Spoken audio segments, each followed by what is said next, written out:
Hello friends, welcome back to our new video. और आज का हमारा जो वीडियो का टॉपिक है वो है किस बारे में पढ़ने वाले हैं।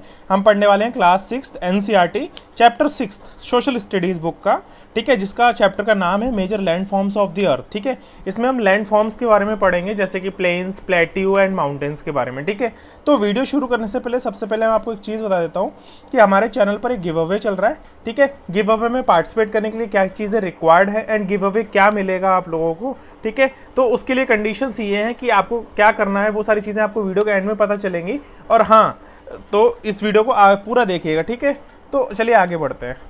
सबसे पहले हम बात करते हैं मेजर लैंड फॉर्म्स की। ठीक है, मेजर लैंड फॉर्म्स क्या है? लैंड फॉर्म्स में आ जाता है जैसे कि ये सारी लैंड फॉर्म्स हैं, जैसे लेक्स हैं, प्लेट्यूज हैं, mountains, mountain range, basin, hill, plain, tributary, distributary, isthmus, peninsula, strait, island. ये सारी चीज़ें कहाँ आती हैं? ये हमारे लैंड पर आती हैं। ठीक है, यानी कि ज़मीन पर, इस पूरी धरती पर। अब क्या होता है, देखो कुछ टर्म्स हैं, ठीक है, उन सब चीज़ों के बारे में पढ़ेंगे ताकि माउंटेन्स, प्लेट्यू और प्लेन्स के पढ़ने से पहले हम कुछ ऐसी टर्म्स पढ़ेंगे जिसके बारे में आपको पता चले। सबसे पहले आता है इंटरनल प्रोसेस। इंटरनल प्रोसेस का मतलब यहाँ पर ये बताया गया कि इंटरनल प्रोसेस मतलब अर्थ के अंदर। ठीक है, अर्थ के अंदर अगर कोई भी चीज़ हलचल होती है, कोई भी चीज़ का चेंजेस होते हैं, उन सब चीज़ों का अर्थ के ऊपर क्या इफेक्ट पड़ता है। यहाँ पे मतलब ये है कि the earth beneath your feet is continuously moving. यहाँ पर बताया गया कि जो अपने अर्थ के अंदर है ना, मतलब जो पैरों के नीचे जो जगह है, जो ज़मीन है, वहाँ पर हर दम कोई ना कोई मूवमेंट बना रहता है। ठीक है, the movement of earth surface result in internal process, मतलब उस मूवमेंट के होने की वजह से अर्थ के अंदर एक इंटरनल प्रोसेस है, और उस इंटरनल प्रोसेस की वजह से क्या होता है, the internal process result in a portion of earth surface getting elevated और गेटिंग संक। मतलब कि यहाँ पर ये है कि वो जो इंटरनल हलचल होती है, जो अपनी धरती के अंदर चीज़ों में हलचल होती है, जो इंटरनल मूविंग होती है, ठीक है, जो प्लेट्स घूमती हैं, टेक्टोनिक प्लेट्स जो मूव करती हैं, उन सब चीज़ों की वजह से क्या होता है, पृथ्वी की सतह का ऊंचा होना या डूबना, यानी कि एलिवेटेड और गेटिंग संक। अब यहाँ पर हिंदी में मैंने इसलिए लिख दिया, कई भाई लोग क्या हिंदी मीडियम से तो वो इंग्लिश सब जल्दी समझ नहीं पाते हैं। यहाँ पर एलिवेटेड और गेटिंग संक का मतलब पृथ्वी का सतह का ऊंचा होना या डूबना। ठीक है, तो समझ गए होंगे आप यहाँ पर उस सारी हलचल या मूवमेंट की वजह से जो धरती है वो पानी में है या उसके पानी से ऊपर है, उन सब चीज़ों को होने के पीछे का जो प्रोसेस होता है वो इंटरनल प्रोसेस होता है। एक्सटर्नल प्रोसेस क्या होता है? एक्सटर्नल प्रोसेस मतलब अर्थ के ऊपर जो भी चीज़ें होती हैं, अर्थ के ऊपर क्या क्या होती हैं, जैसे कि सतह का लगातार टूटना, उसका पुनर्निर्माण बाहरी प्रक्रिया का परिणाम है। जैसे कि आप कहीं देखते होंगे कोई भी एक्सटर्नल, अगर अर्थ कोई आ रहा है या कोई भी चेंजेस हो रहे हैं ऊपर अर्थ के, जैसे कोई कहीं धरती चटक रही है, कहीं क्रैक आ रहे हैं, कहीं क्रैम्प्स आ रहे हैं, ठीक है, तो उन सब चीज़ों के ऊपर मतलब वहाँ पर क्या होता है, एक्सटर्नल प्रोसेस कंटिन्यू क्या करती है, रीबिल्ड करती रहती है। ठीक है, मतलब अगर कहीं भी अर्थ में ऊपर ही कुछ भी, जैसे चट्टान चटक गई, पहाड़ टूट गया, जैसे कहीं पर आप देखते होगे पहाड़ माउंटेन्स जो है ना वहाँ पर टूट गए, क्रैक आ गए, तो वहाँ पर वापस से अपने आप ना जो रेत होती है, कंकड़ होते हैं, वो एक हवा के थ्रू मूव करते करते वहाँ पर एक लेयर सी बनने लग जाती है ऑटोमेटिक खुद से। तो एक्सटर्नल प्रोसेस का मतलब यहाँ पर ये है कि कंटिन्यूस वेयरिंग डाउन, यानी कंटिन्यूस टूटना रहता है उनका, ठीक है, और उनका कंटिन्यूसली रिबिल्डिंग भी रहता है, मतलब खुद से रिबिल्ड कर लेते हैं अपनी अर्थ की सरफेस को, या कोई भी सॉलिड या कोई भी लिथोस, मतलब ठीक है, तो वहाँ पर कंटिन्यूस टूटना रहता है और कंटिन्यूस रिबिल्ड रहता है, और जो कि जिस उस प्रोसेस का पूरा नाम होता है एक्सटर्नल प्रोसेस। अब आगे चलते हैं। ठीक है, इरोजन। इरोजन क्या है एक्चुअली?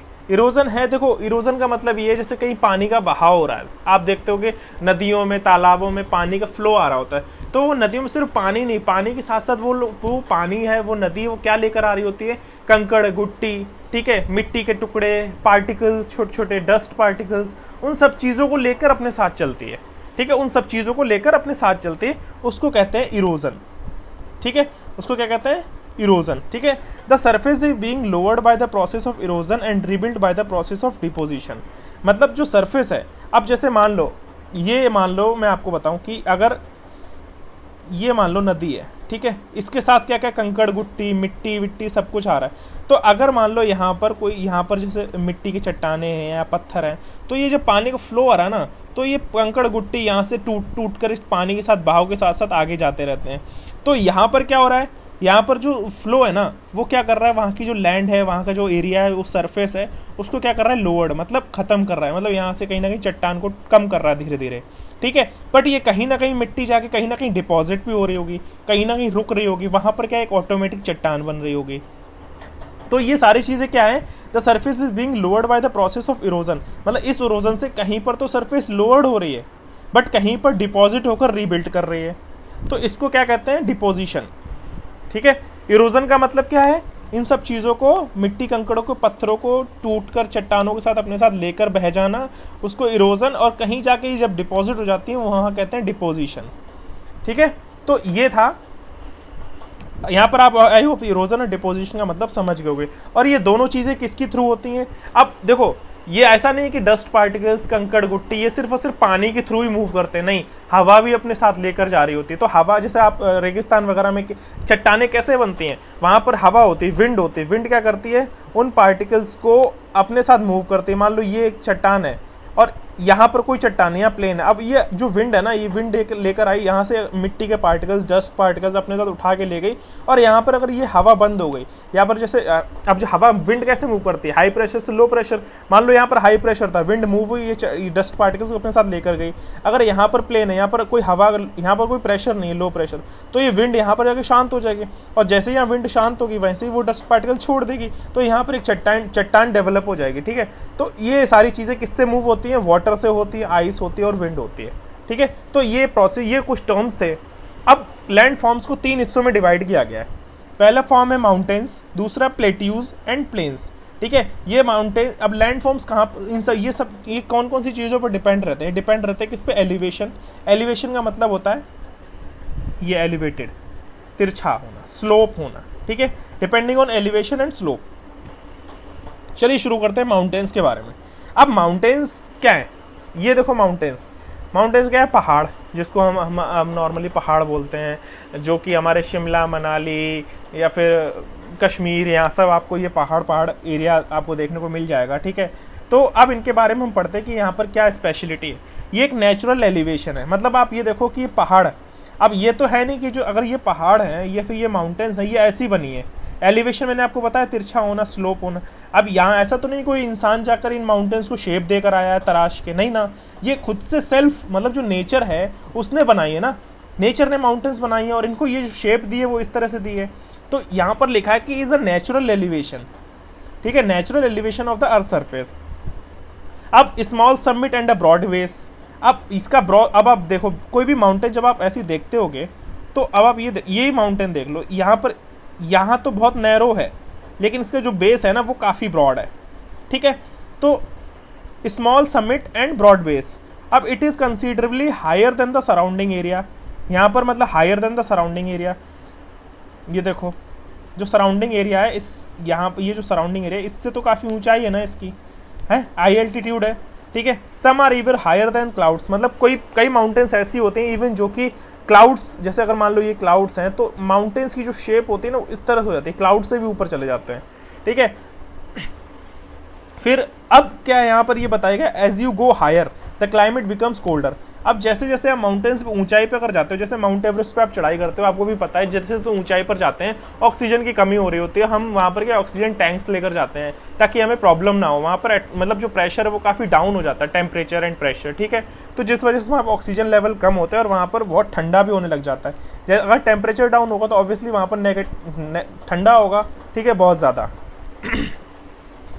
पर कुछ माउंटेन्स परमानेंटली फ्रोजन होती हैं, जैसे कि आप माउंटेन्स, ऐसी माउंटेन्स आपको देखने को मिलेंगे नॉर्थ पोल, साउथ पोल की तरफ, जहाँ पर आपको या फिर जैसे सियाचिन ग्लेशियर हो गया। ठीक है, सियाचिन ग्लेशियर जो कि परमानेंट, वहाँ पर माउंटेन्स है लेकिन वो सारी परमानेंट फ्रोजन है, किससे, आइस से।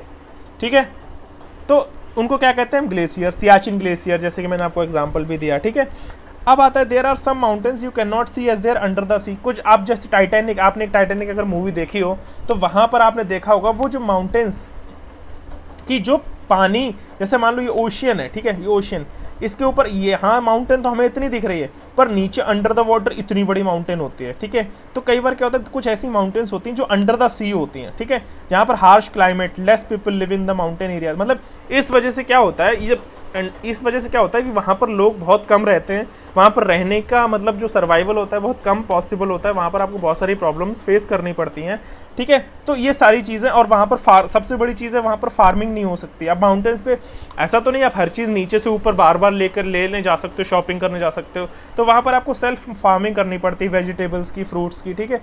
तो वहाँ पर फार्मिंग की जगह भी बहुत कम होती है, और वहाँ पर स्लोप्स होने की वजह से, ठीक है, और कम जगह होने की वजह से वहाँ पर मतलब अवेलेबिलिटी जो फार्मिंग की वो नहीं है, बहुत कम है। अब आगे बढ़ते हैं।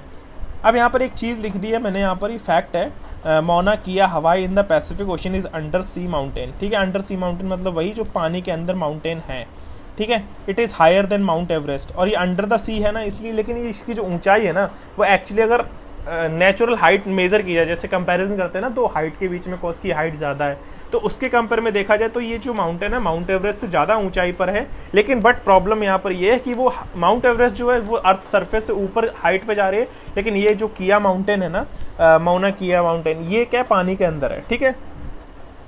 माउंटेन्स में भी arrange in a line known as arrange. अब यहाँ पर एक चीज़ बताएगी कि माउंटेन्स ऐसा नहीं कि यहाँ पर एक माउंटेन बन गई उसके बाद ख़त्म, ठीक है, या यहाँ बन गई, ऐसा नहीं है। आप कई बार देखते हो कि माउंटेन्स की एक रेंज होती है, एक सीक्वेंस होती है, एक लाइन होती है, मतलब यहाँ से यहाँ तक यहाँ तक यहाँ तक चारों तरफ आपको माउंटेन माउंटेन माउंटेन देखने को मिल जाएंगी, ठीक है। तो इन माउंटेन्स को क्या होता है यहाँ पर बताया गया, माउंटेन्स में भी arrange in a line known as range, ठीक है, range. Many mountain system consist of series of parallel range, मतलब ऐसा होता है, मैं आपको बताता हूँ वापस से, एक सेकेंड। पैरेलल रेंज का मतलब यहाँ पर ये है कि ये भी नहीं है कि माउंटेन सिर्फ और सिर्फ एक लाइन में गई, एक लाइन में मतलब, एक सेकेंड, जैसे कि मान लो माउंटेन्स ये हैं, ठीक है, ऐसा नहीं कि माउंटेन्स की जो रेंज है, माउंटेन्स जो सीरीज़ है उसकी वो सिर्फ और सिर्फ ऐसे चल रही है, नहीं। तो ये पैरेलल में भी होती है, मान लो ये यहाँ से है तो यहाँ पर भी ऐसे माउंटेन्स हो सकती हैं, ठीक है, पैरेलल हो सकती हैं, यहाँ पर भी हो सकती है, मतलब ये पूरा इलाका एक माउंटेन्स का हो सकता है, लेकिन ये लंबी सीरीज़ में हो सकता है, ठीक है। तो 100 ऑफ किलोमीटर्स, और ये मीटर्स में नहीं, 100 ऑफ किलोमीटर्स, मतलब 65,000 किलोमीटर तक माउंटेन्स हैं, 4,000 किलोमीटर तक माउंटेन्स हैं। जैसे कि मैंने आपको, अगर लास्ट वीडियो एनसीईआरटी का आपने ना देखा हो जिसमें हमने major domains of the earth के बारे में पढ़ा था, अर्थ के बारे में, ठीक है, वहाँ पर मैंने आपको एक चीज़ डिस्कस हुई थी, यूरल माउंटेन्स, ठीक है। यूरल माउंटेन्स क्या हैं, जो एशिया और यूरोप को सेपरेट करती हैं, रशिया से जो कि निकलती है नॉर्थ टू साउथ, और यूरोप और एशिया को सेपरेट करती हैं। एंडीज माउंटेन्स के बारे में मैंने आपको पढ़ाया, एल्प्स माउंटेन्स के बारे में बताया था, जो कि डिवाइड कर रहे हैं Europe, Asia and south America को, ठीक है। तो इन कॉन्टिनेंट्स को सेपरेट कर रहे हैं ये माउंटेन्स। अब आगे चलते हैं, टाइप्स ऑफ माउंटेन्स। माउंटेन्स 3 तरह की होती हैं, पहली होती है fold mountain, block mountain and volcanic mountains. और mountains vary in their height and shape, अब ये बहुत ऊंचाई पर होती हैं और एक शेप में होती हैं। अब सबसे पहले बात करते हैं फोल्ड माउंटेन्स के बारे में। फोल्ड माउंटेन्स क्या होते हैं? फोल्ड माउंटेन्स का मतलब यहाँ पर सिंपल ये है कि मान लो ये 2 टेक्टोनिक प्लेट्स हैं, ठीक है, मान लो ये सिर्फ क्या बोलते हैं, ये एक अर्थ है ऊपर, मान लो ये सिंपल एक अर्थ है, ठीक है, आप यहाँ पर सर्वाइव कर रहे हो, ठीक है। एक सेकेंड, इसको मिटा देता हूँ, मैं आपको वापस समझाता हूँ, just give me a minute guys. मान लो ये एक अर्थ है, ठीक है, इस पर आप सर्वाइव कर रहे हो, मतलब इस पर आप रह रहे हो, ये आपका घर बना हुआ है, यहाँ सब कुछ, यहाँ पेड़ पौधे हैं, सब कुछ है, ठीक है। नीचे 2 टेक्टोनिक प्लेट्स हैं। वैसे यहाँ पर ऐसा नहीं कि जो माउंटेन्स हैं, देखो अब मैं यहाँ पर एक चीज़ पहले क्लियर कर देता हूँ। कई बार क्या होता है, कुछ लोगों के मन में डाउट होता है कि सर हम जहाँ पर रह रहे होते हैं ना, हमारे घर के नीचे से माउंटेन्स क्यों नहीं निकलती हैं, या हमारे घर के नीचे से वोल्केनो क्यों नहीं निकलता है, ठीक है, ये ऐसा क्यों अलग ही निकलते हैं जाके। ये एक सेपरेट, इसका एक मैंने पूरा वीडियो बनाया हुआ है, ठीक है, पूरी एक प्लेलिस्ट है कि भाई माउंटेन्स ऐसी जगह पर क्यों निकलती हैं, आपके घर के नीचे से क्यों नहीं निकलती हैं, या फिर वोल्केनो आपके घर के नीचे से क्यों नहीं होता है, ठीक है। उन सारी चीज़ों के ऊपर मैं आपको बताने वाला हूँ, वो आप उसका मैं एक लिंक दे दूंगा। वो एक सीरीज़ हमने पढ़ाई हुई है ज्योग्राफी में अर्थ के बारे में कि माउंटेन्स वोल्केनो क्यों निकलते हैं, ऐसे वोल्केनो अर्थ की कहीं और क्यों निकलता है, वो घर के नीचे से क्यों नहीं निकलता है, ठीक है। तो यहाँ पर मैं आपको क्या समझा रहा था कि फोल्ड माउंटेन्स किस तरह से होती है। मान लो ये आप यहाँ पर ये प्लेन सरफेस है, ठीक है, अब ये 2 टेक्टोनिक प्लेट्स हैं। तो अर्थ क्या है, अर्थ एक टेक्टोनिक प्लेट्स हैं जो मूव कर रही हैं इधर उधर लिक्विड के ऊपर, यानी कि जो अंदर लावा है या जो अंदर मैग्मा है उसके ऊपर टेक्टोनिक प्लेट्स मूव कर रही हैं ऑब्वियसली, ठीक है। तो वो जो टेक्टोनिक प्लेट्स हैं, 2 टेक्टोनिक प्लेट्स जब ये आपस में यूँ टकराती हैं, ठीक है, जैसे जैसे ये करीब आती हैं, तो यहाँ पर जो जगह होती है ना, वो क्या करती है, इस तरह से ना ऊपर बढ़ने लग जाते हैं, ठीक है, ऊपर की तरफ बढ़ने लग जाती हैं और ये माउंटेन्स डेवलप कर देती है। तो इस तरह से ये एक बड़ी ऊंची माउंटेन क्रिएट हो जाती है। आप यहाँ पर देख सकते हो, ये मैंने डायग्राम भी आपको दिया है। यहाँ से ये दो टेक्टोनिक प्लेट्स मूव हुई, जैसे यहाँ पर ये सरफेस था ये ऊपर को उठने लगा, तो इस तरह से ये फोल्डेड माउंटेन्स क्रिएट होती हैं। ठीक है, अब आता है when a tectonic plates gets pressure from two sides. ठीक है, दो साइड से प्रेशर पड़ता है आपको। Some of its portion become elevated कुछ इसका जो पोर्शन है वो एलिवेट होने लग जाता है, एंड फॉर्म्स द माउंटेन्स। समझ के, और सेम वैलीज। अब माउंटेन्स, तो अब माउंटेन्स का क्या तरीका था, दो प्लेट्स एक तरफ मूव कर रहे हैं तो ये जो यहाँ से उठने लगा। ठीक है, अब वैलीज क्या होता है, मान लो ये है, अब ये टेक्टोनिक प्लेट इधर मूव करने लग गई, ये इधर मूव करने लग गई, तो यहाँ पर स्पेस क्रिएट हो जाएगा, तो ये यहाँ से ये वैली बन जाएगी। देखो इधर मूव कर रही, इधर मूव कर रही, ये एक वैली बन गई। वैली मतलब आप जानते ही हो। ठीक है, अब आगे चलते हैं। हिमालयाज माउंटेन्स आप यहाँ पर देख सकते हो, एल्प माउंटेन्स, ये फोल्ड माउंटेन्स हैं। ठीक है, रग्ड है, रिलीफ है, कोनिकल पीक है इनकी, ये देखो कोनिकल पीक। ठीक है, ये बहुत मतलब रफ भी हैं, बहुत ज़्यादा ऊबड़ खाबड़ हैं। ठीक है, और ये फोल्डेड भी हैं, इनको फोल्डेड माउंटेन्स कहा जाता है। अब आगे चलते हैं। The Aravalli range in India is one of the oldest fold mountain, यानी कि अगर सबसे पुरानी फोल्ड माउंटेन देखी जाए तो अरावली रेंज, ये अरावली हिल्स। ठीक है, अब the range has considerably worn due to the process of erosion. अब ये जो माउंटेन है, जो ये मतलब कम कैसे हो गई, इसकी जो ऊंचाई वो कम कैसे हो, क्योंकि वही मैंने आपको बताया, इरोजन की वजह से अगर विंड मूव कर रही है तो इसके जो पार्टिकल्स होते हैं वो लेकर अपने साथ मूव करती है। ठीक है, तो उन सारी चीज़ों की वजह से कटाव की प्रक्रिया के कारण सीमा काफ़ी कम हो गई, मैंने आपको बताया। ठीक है, फिर आता है, यहाँ पर मैंने हिंदी में लिख दिया, आता है Appalachians in North America and the Ural Mountains in Russia have rounded features and low elevation. They are very old fold mountains. तो आप इनको चेक करिएगा डायग्राम में किस तरह से दिखती हैं। अब आगे चलते हैं ब्लॉक माउंटेन्स के बारे में। फोल्ड माउंटेन्स आई होप आपको क्लियर हो गया, और वैलीज कैसे क्रिएट होती हैं वो भी मैंने आपको बता दिया। अब ब्लॉक माउंटेन्स के बारे में बात करते हैं।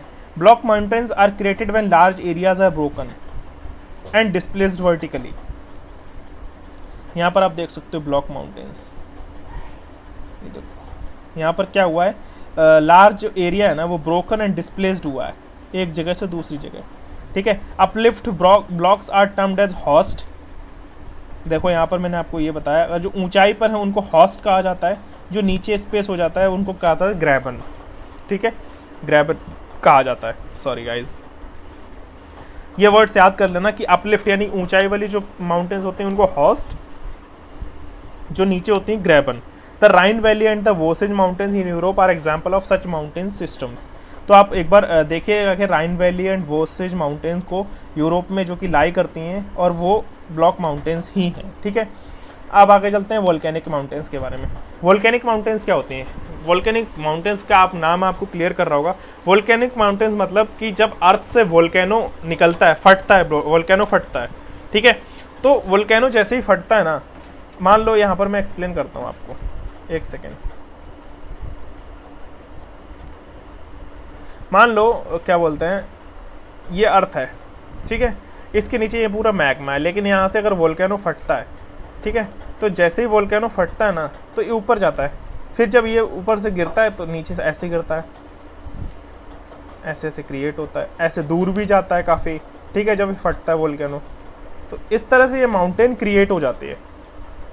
तो इसको ही हम वोल्केनो माउंटेन्स कहते हैं। यहाँ से वोल्केनो निकल रहा है, ये यहाँ गिर रहा है, यहाँ गिर रहा है, यहाँ गिर रहा है, इस तरह से ये वोल्केनो माउंटेन क्रिएट हो जाती है। ठीक है, तो volcanic mountains are form due to volcanic activity, जैसे कि मैंने बताया। अब वोल्केनो कौन कौन सी माउंटेन्स जो वोल्केनिक माउंटेन्स हैं, जैसे कि Mount Kilimanjaro in Africa and Mount Fujiyama in Japan. ठीक है, ये बहुत ही यूज़फुल होती हैं। यूज़फुल कैसे होती हैं, यहाँ पर आप देखिएगा। The mountains are store house of water. ये माउंटेन्स क्या होती हैं? स्टोर हाउस होती हैं, किसका? पानी का। मतलब many rivers have their source in the glaciers in the mountains. Reservoir are made and the water is हासन for the use of people. ठीक है, यहाँ पर आप बहुत सारी नदियाँ जो कि ग्लेशियर सोर्स होते हैं, किसके? माउंटेन्स के। Reservoir are made and water is harnessed for use of people. Water from the mountains is also use for irrigation and generation of hydro electricity. यहाँ पर मैं आपको माउंटेन्स का यूज़ बता रहा हूँ।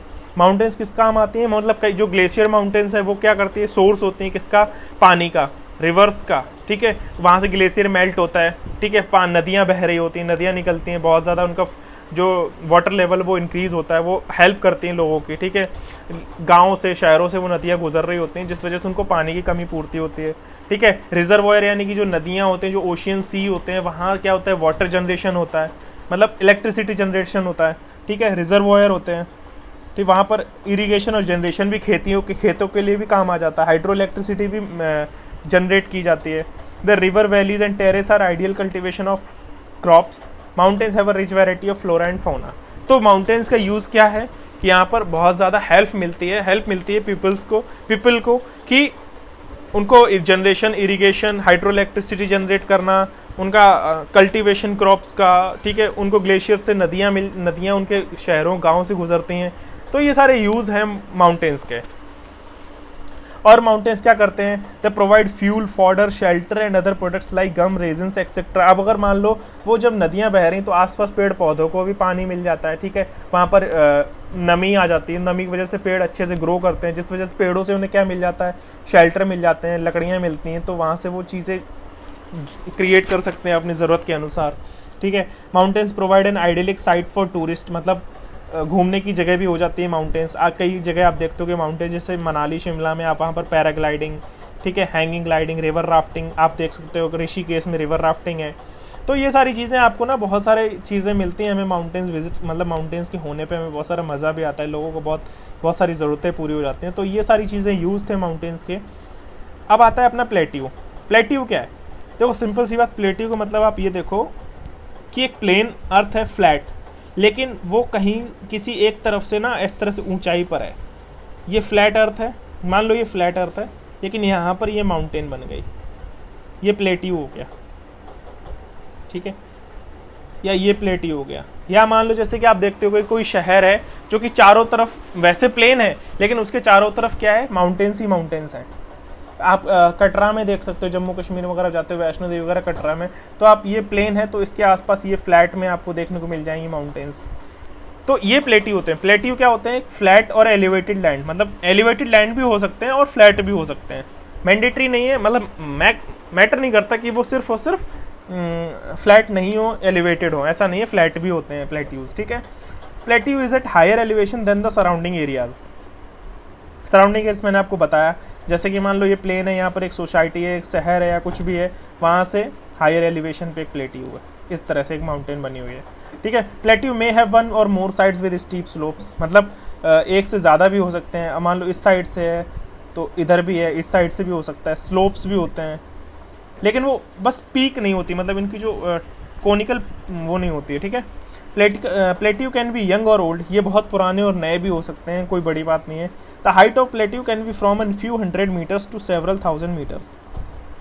एग्जाम्पल में द डेक्कन प्लेट्यू इंडिया में one of the oldest plateau है, ठीक है। ईस्ट अफ्रीकन प्लेट्यू जो कि केन्या में है, Tanzania, Uganda and the western plateau in Australia. The Tibet plateau is highest plateau in the world and its elevation is between 4000 to 6000 meter above sea level. अब ये importance क्या है plateau के, ये क्या होते हैं, रिच होते हैं किसमें, मिनरल्स में, मिनरल्स डिपॉजिट करने में। Mining beds in the world are located in the plateau areas. Most of the mining areas in India are in Chota Nagpur plateau, मतलब बहुत सारे माइनिंग मतलब क्या होता है, जैसे कोयले की खान, किसी भी मेटल की खान आपको देखने को मिल जाती है, तो ये सारी चीज़ें माइनिंग होती है, ठीक है। तो बहुत सारे माइनिंग एरियाज कहाँ पर आपको देखने को मिलेंगे, वो इंडिया में छोटा नागपुर एक जगह है, जैसे कि झारखंड, उड़ीसा एंड छत्तीसगढ़, ठीक है। तो African plateau is famous for mines of gold and diamonds, मैंने आपको बताया African mines, gold and diamonds मतलब खाने होती हैं इनकी, खुदाई करी जाती है, वहाँ से मिनरल्स, मेटल्स निकाले जाते हैं। Many waterfalls are present in plateau, आप देखते हो कि अगर यहाँ पर प्लेन है, ठीक है, तो यहाँ पर एक माउंटेन है, फोल्ड माउंटेन, इस तरह से अगर आप यहाँ पर खड़े हो, ठीक है, यहाँ पर आप खड़े तो आप देखते हो कि यहाँ से वाटरफॉल गिर रहा होता है, ठीक है। तो मैनी वाटरफॉल्स भी होते हैं, जैसे कि हुंद्रू falls in Chota Nagpur and Jog falls in Karnataka. The lava plateau are rich in black soil, ठीक है। Black soil is fertile and is good for cultivation. देखो लावा के बारे में अगर आपको पढ़ना है कि लावा किस तरह से निकलता है, तो लावा के लिए भी मैंने एक उसी में अर्थ की जो ज्योग्राफी की प्लेलिस्ट है, वहाँ पर मैंने सब कुछ पढ़ाया है, तो आप एक बार चेकआउट जरूर कर लीजिएगा, ठीक है। ज्योग्राफी की प्लेलिस्ट बनाई हुई है बेसिक्स ऑफ अर्थ के नाम से, ठीक है। अब आगे चलते हैं। Plateau areas are great tourist attraction because of lot of scenic spots. Same simple सी बात है, अगर वहाँ पर वाटरफॉल देखने को मिल रहा है आपको, या फिर मतलब बहुत सारी चीज़ आपको गोल्ड माइंस, डायमंड माइंस आपको देखने को मिल रही है, तो वहाँ पर भी लोग टूरिज्म करते हैं, बहुत सारी शूटिंग्स वगैरह भी हो जाती हैं, सीनरी वगैरह अच्छी मिल जाती है देखने को, ठीक है। तो यही सब था प्लेट्यू के बारे में कि प्लेट्यू क्या है। अब हम बात करते हैं प्लेन्स का मतलब सिंपल सी बात फ्लैट अर्थ, ठीक है। फ्लैट अर्थ का मतलब इंसान जहाँ पर रह रहे हैं, अपनी खेती बाड़ी कर रहे हैं, अपना जीवन यापन कर रहे हैं, उन सब चीज़ों को हम प्लेन्स कहते हैं, जहाँ पर हमारे घर बने हुए हैं। Plains are large stretched for flat land, they are generally not more than 200 meters above mean sea level, मतलब जो सी लेवल है अपना उससे 200 मीटर ऊपर जो फ्लैट अर्थ होती है वहाँ पर हम रह रहे होते हैं। Some plains are extremely level, others में भी स्लाइटली रोलिंग एंड अंड्यूलेटिंग, ठीक है। फॉर्मेशन ऑफ प्लेन्स का कैसे होता है? Plains are usually formed by rivers and their tributaries. अब यहाँ पर आप ये देखो कि मान लो क्या बोलते हैं, पानी है, वाटर फ्लो आया, वो अपने साथ कंकड़ गुट्टियाँ, बहुत सारी रेत, बहुत सारी चीज़ें लेकर ट्रैवल करता है, ठीक है। तो वहाँ पर जैसे ही पानी सूखता है तो वहाँ पर वो सारी चीज़ें इकट्ठी, रॉक्स, डस्ट पार्टिकल्स, स्टोन्स, वो सब चीज़ें एक जगह इकट्ठी होती हैं, जिस वजह से एक फ्लैट अर्थ, सॉलिड अर्थ बन जाती है, ठीक है। River carries for eroded material, मैंने आपको बताया। Rivers deposit the loads in its valley, load consist of stones, sand and silt plates are formed from these deposits. तो ये सब सारी चीज़ें जब अपने साथ लेकर ट्रैवल करता है कोई भी वाटर बॉडी, तो वहाँ पर जब वो सूख जाती है, इकट्ठी होती रहती है बहुत सारी, तो एक मोटी थिक लेयर बना देती है अर्थ की, सॉलिड, ठीक है, तो जिस पर हम आराम से रह सकते हैं। इस तरह से प्लेन्स फॉर्म होते हैं। इंपॉर्टेंस ऑफ प्लेन्स की क्या है? Plains are usually highly fertile, मतलब वहाँ पर खेती बाड़ी आराम से कर सकते हैं। Ideal for cultivation, easy to make transport, मतलब हम वहाँ पर मूव कर सकते हैं, गाड़ी, बस, ट्रक, कुछ भी ट्रैवल कर सकते हैं। वहाँ पर नेटवर्क बना सकते हैं, ट्रांसपोर्ट नेटवर्क, ठीक है, टावर लगा सकते हैं, इलेक्ट्रिसिटी वगैरह सब कुछ वगैरह हो सकते हैं। Due to ever mention factor, plains are the best areas for human habitation. मैंने आपको बताया हैबिटेशन मतलब आपको बताया वहाँ पर जीवन जीने के लिए बहुत सारी चीज़ें जो भी हमें रिक्वायर्ड है वो सारी अवेलेबल हो जाती हैं ईजिली, और हम वहाँ पर मूव कर सकते हैं।